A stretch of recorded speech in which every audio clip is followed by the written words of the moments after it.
This is the first ever Mazda CX-90, and yes, I have shot with it before, but this is the 2024 in a platinum quartz metallic, which I really love. I don't think I've had this color on any Mazda before. Really do like it. This one is mid-trim. This is the GT in Canada. In the US, I think it would be the equivalent to the Turbo Premium. In the US, there's like 8 trims, so I had to try to figure out which one matches up, but I believe it is the Turbo Premium. This is the GT in Canada, and as you can see, it is a 3-row, full-size, the biggest SUV from Mazda. It was brand new, all new for last year. And this is the inline 6-cylinder mild hybrid. There's also a plug-in hybrid, which I will be doing video on separately in a few weeks. This is the inline 6 mild hybrid turbo. So it's a 3.3 liter. We're going to talk more about that when we go for a drive. Let's have a look around. It is just a little bigger than the outgoing CX-9. And yes, it's a 3-row. Yes, on this mid-trim, we get a power lift gate. I believe on the lower trims, it is a manual lift gate. And there is a pretty good amount of space behind the 3rd row. It's not huge, but no 3-row SUV has a ton of room behind the 3rd row, except for the extended versions of like the Yukon, Suburban, those ones. We have a spare tire underneath here, and then these seats fold down really easily from back here, just like that, super easy. And we also have a 12 volt back here. And then let's have a look inside. All right, let's see how much room there is in the back seat. I do like how these just fold forward and slide forward. You can leave a infant child seat there while doing that. Okay, so I was trying to put the headrest up before I got in. Okay, there's not a ton of leg room back here. I'm 5'1" for reference, so there's not a ton of leg room. We do have latch.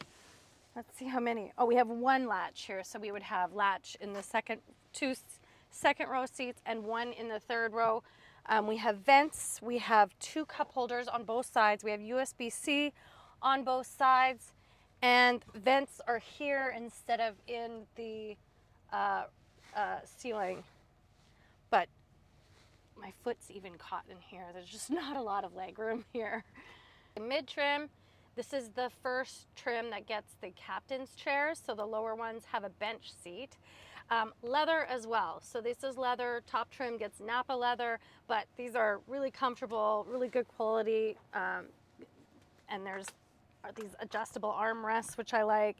And then in the middle, we have this cool, funky little drink tray, which is kind of cool. And it flips down, so you can easily use this as a pass-through for your passengers to get into the 3rd row.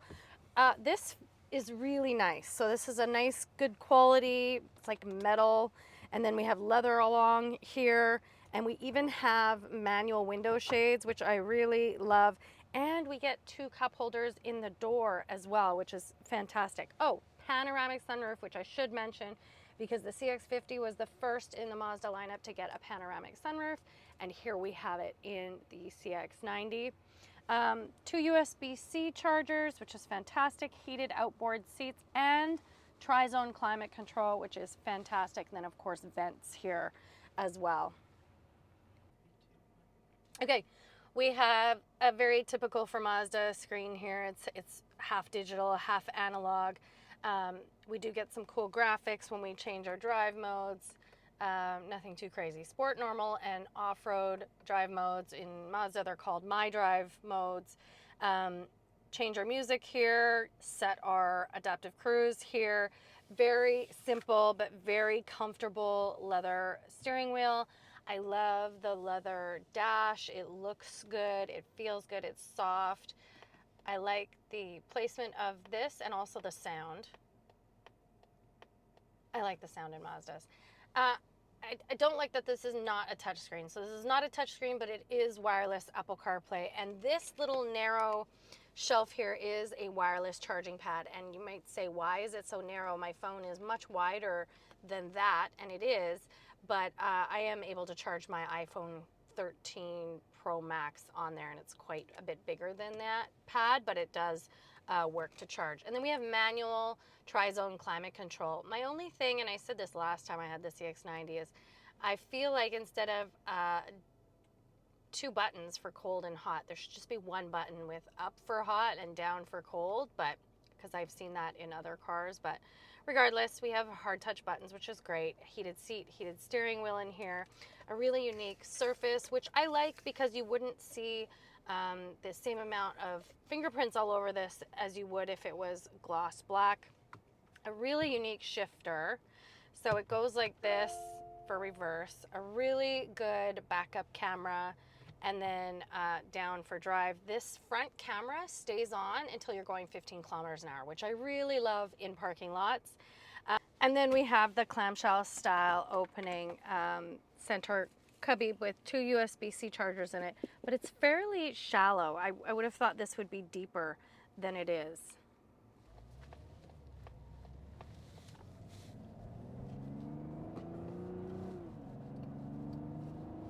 All right, let's go for a drive. This is a 3.3 liter turbo inline 6-cylinder with a mild hybrid, 280 horsepower, 332 pound-feet of torque, and it's very comfortable to drive. It also doesn't feel overly big for a 3-row SUV in parking lots and so on.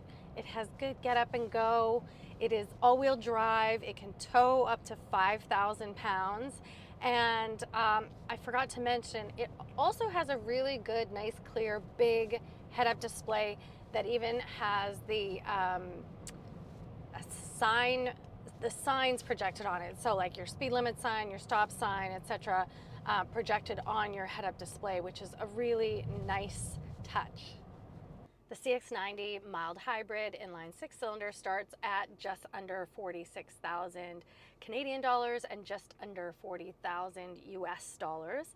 This one is mid-trim, as I've mentioned several times, but you get lots of great stuff like leather and the captain's chairs, and it still has great towing capacity. It's great to drive.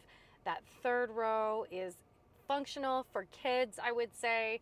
And this one will set you back 57,345 Canadian, or about 50,000 US dollars. What do you think? Are you going to go with this one or the plug-in hybrid, which I will review very soon separately?